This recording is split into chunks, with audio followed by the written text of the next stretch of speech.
Hello, everyone. This is Dino Chris from Prehistoric Facts, and this is Prehistoric Facts Extra Episode number 75. We're going to be talking about uh, a hypothesis that was presented back in late 2022, so around November is when this actually came out, and this is talking about T-Rex being 70% bigger.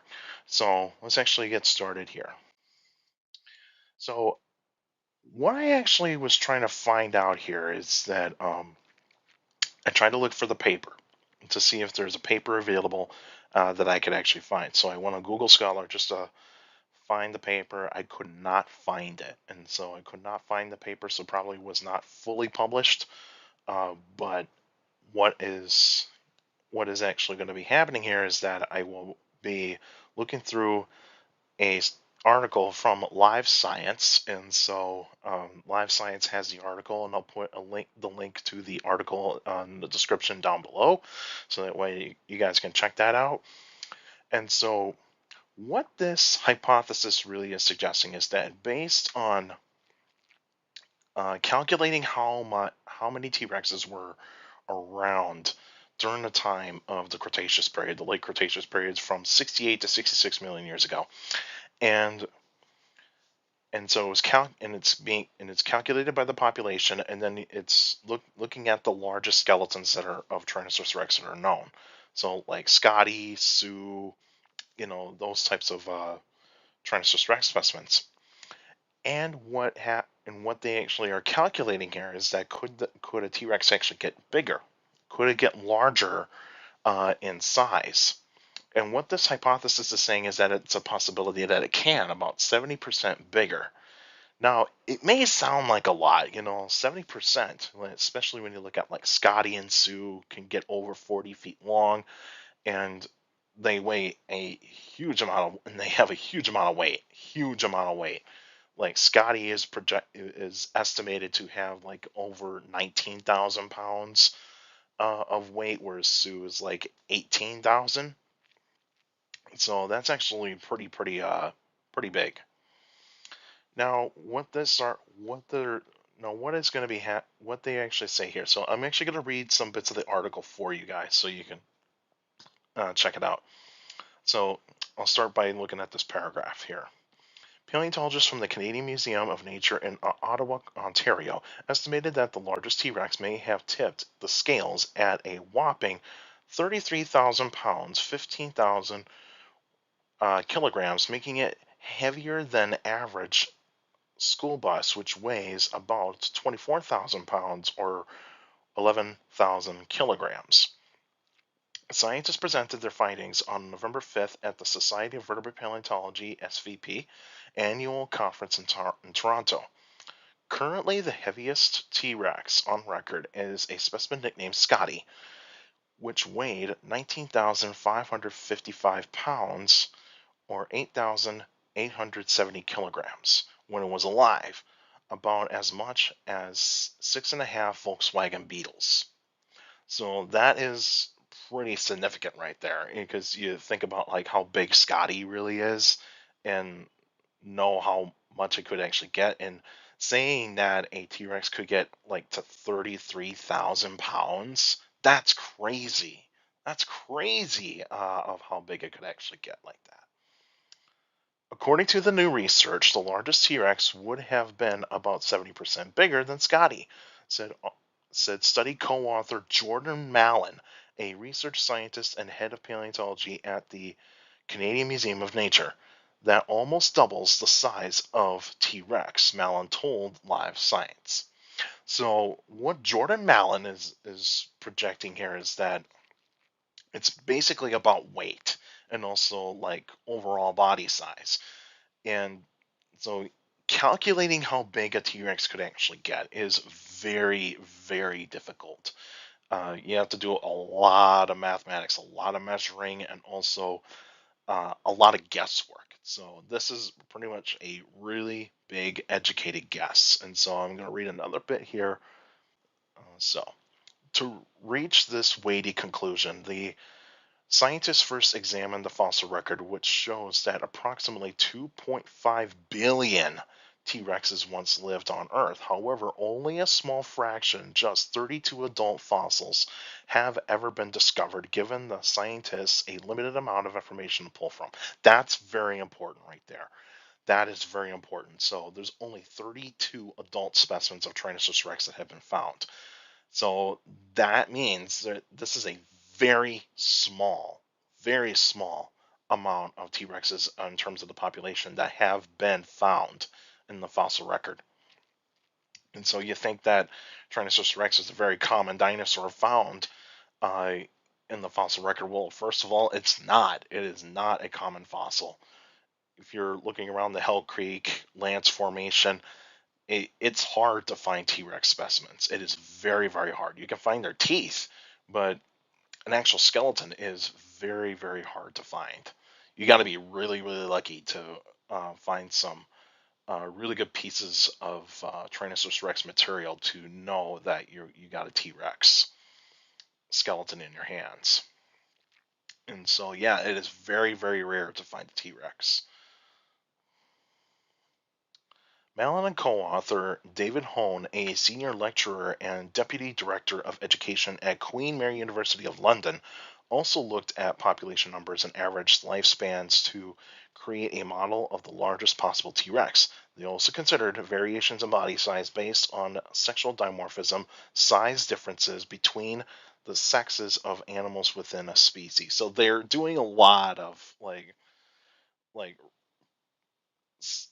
research to determine if is sexual dimorphism going to be a factor, is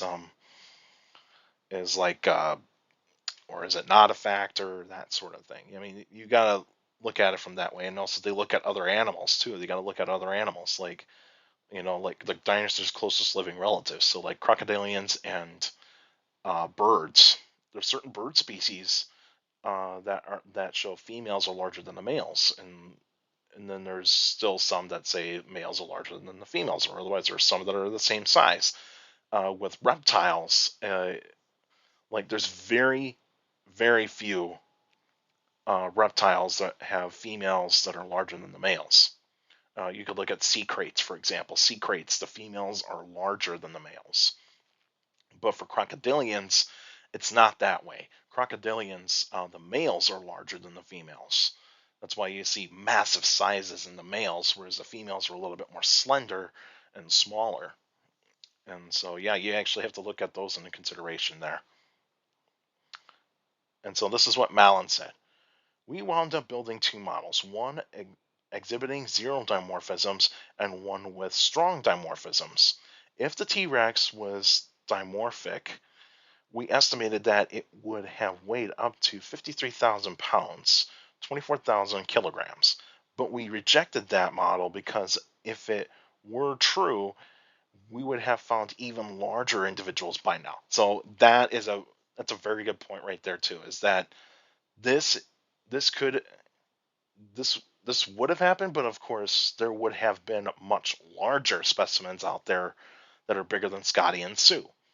And that is a big factor there, and we have not found that yet. We have not found that yet. Using this data, the scientists were able to model T-Rex's growth curve throughout its lifetime and estimate how big an adult might have grown. Mallon cautioned that until a T-Rex is found that is comparable in size to the one in the model's conclusions are purely speculative. That is very important here because this is not fully confirmed. So this is basically just speculation. This is an educated guess. This is a big educated guess.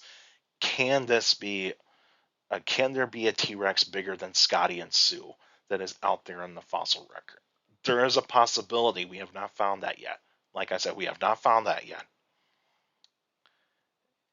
Indeed, the investigation highlights how challenging it is for paleontologists to draw conclusions about dinosaur species from a very limited fossil record. Now, this is what Thomas Carr is going to say right here. This reminds us that we know about dinosaurs isn't much at all, since the sample sizes are so small. And Thomas Carr is a vertebrate paleontologist from Carthage College in Kenosha, Wisconsin, and he's not involved in this research. He's not involved in it. So just to let you know. Right now, we are nowhere near the sample size needed, especially when compared to other species of animals. That is very true. Very, very true. Carr, who attended the SVP conference, added that it's plausible T-Rex may have been much bigger than any individual scientists have ever found so far. It's a truly stupendous animal. Stupendous animal, excuse me. To imagine a T-Rex that of that magnitude is extraordinary, and I think an animal of that size is within reach statistically. So he's saying that it is plausible. It is plausible that this could happen. That a T-Rex could get larger than what we actually know right now, and so it's all about finding that it's all about finding those types of fossils, finding those T-Rex fossils. So what do I think about this hypothesis? I think there is merit to it. I think there is like a possibility that a T-Rex could get to 33,000 pounds and be like maybe close to 50 feet long and be like say maybe 14 feet tall. That is a possibility. That is a possibility. Now, like it said, it is still speculative. And the fossil record is pretty biased. There is a bias in the fossil record. And so the fossil record may say something that would say, oh yeah, this is how big a T-Rex can get. But what it does not say, but what it's not really telling us is that is it really the largest? That's always the thing. I mean, this type of information is always going to be used to like determine if sauropods could actually get any bigger, like any of the titanosaurs, could they actually have gotten bigger? Which that has been done before. That has been done before. There has been studies in paleontology about whether or not sauropods were able to get larger than what we know in the fossil record so far. And so this is kind of playing into theropods. And so maybe this could actually be the case that maybe there could be cases where like maybe Giganotosaurus can get larger. Maybe Carcharodontosaurus can get larger. Maybe Spinosaurus could get larger. We got to know about these things, is that it's a really good guess. Really, really good guess. Now, I do question about like whether or not that this could happen. Now, I think it does. I think it is plausible. I think it is plausible. But I do have questions about like what kind of material were they using? Like were they just using Scotty only, or were they actually using other Tyrannosaurus Rex specimens that have been found? So that's what I want to know. Did they actually use almost every single adult individual and actually try to calculate how big they could actually have gotten, or did they only use only a couple of specimens and they just are just doing that kind of thing? If you're only doing a couple of specimens, that's not very good science, really.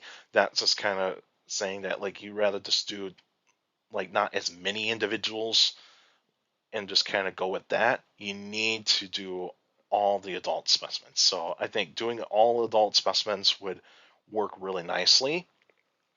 And of course, we need to find more Tyrannosaurus rex specimens out to see if we can actually determine if Scotty and Sue are the largest T Rexes that are in the fossil record. Because that's what we need to know. But what do you guys think? Do you think T Rex could actually have gotten 70% bigger? Could it get to 33,000 pounds, or even much heavier than that? Um, or do you think that this estimation could continue more into more types of dinosaurs to determine if some of these animals could have gotten larger? Let me know in the comments section. So please feel free to do that, and let me know what you think about this article. And like I said, I'll put the article in the description down below, so that way you guys can read it. So the next episode would be on August 24th, 2023, and there'll be a Q&A episode. So if you got any questions about dinosaurs and other prehistoric life, feel free to email me at dinochrist71@gmail.com. Also go to my Facebook page, Prehistoric Facts of Dino Chris. You can like the page. Like the page, you actually post your questions in the comment section. Please put them in the comment section. Don't put them on Messenger. Messengers are private conversations. So please put your questions in the comment section. And also for you YouTubers out there, like the videos and subscribe to the channel. So according to my analytics, a lot of you guys that are checking out my channel not subscribed yet. So please feel free to hit that subscribe button. It's free, and you can stay up to date with all the uh, videos that do come out weekly. And also for YouTube, because how the YouTube algorithm works now is the more likes the video gets, the more likely it gets spread out to people that are interested in this kind of content, interested in dinosaurs, prehistoric life, paleontology, and geology in general. So that way, the more likes, the better for all the videos out there. So like as many videos as you can on the channel. Go through all my videos on the channel and give them a like. And please do feel free to do so. Subscribe to the channel. So hit that notification bell so that way you can get weekly notifications of every video that comes out, because I do videos weekly. And also for you YouTubers out there, feel free to leave your questions in the comment section, because I do read them all. Your questions do mean a lot. All of you that are sending me questions via email, Facebook, and YouTube, you guys are great at giving me some great questions for the Q&A episodes. So keep up the great work. And yeah, and it's awesome that I get to do this for you guys, to teach everybody about prehistoric life, because that's the one thing I love doing. So keep up the great work, and make sure you keep your questions short to the point. You can also follow me on Instagram at dino.chris.pf. I post pretty cool stuff on there. You can also follow me on Threads. It's the same thing, dino.chris.pf. I post pretty cool stuff on there as well. Also, take care of the people around you. And also, for younger people out there, to make sure listening, your parents, your teachers, and your guardians, it's the best motivation you can have for a good education. It's very important to have good educations. With a good education, you get a good job in the future. And so, side note here, so anybody that is going to be in the Wausau, Wisconsin area on August 22nd, 2023, at 1 to 2 p.m. Central Time, if you're in the Wausau, Wisconsin area and you're going to be at the Marathon County Library, I will be doing my final library event at that library for the summer uh, about Tyrannosaurus Rex. So if you want to learn more about T Rex, or just want to come and say hi, feel free to come on down to the Marathon County Library in Wausau, Wisconsin. From 1 to 2 p.m. to learn about T Rex. I'll have some awesome replicas of T Rex and even actual fossils of T Rex. So that way you guys can actually take a look at those. And I know you guys would love to see some uh, T-Rex stuff that is going to be presented on the table, and I'll have a presentation ready for you guys as well. So that's going to be a fun time, and so come on down if you can. That's it for now. Now see you guys next time.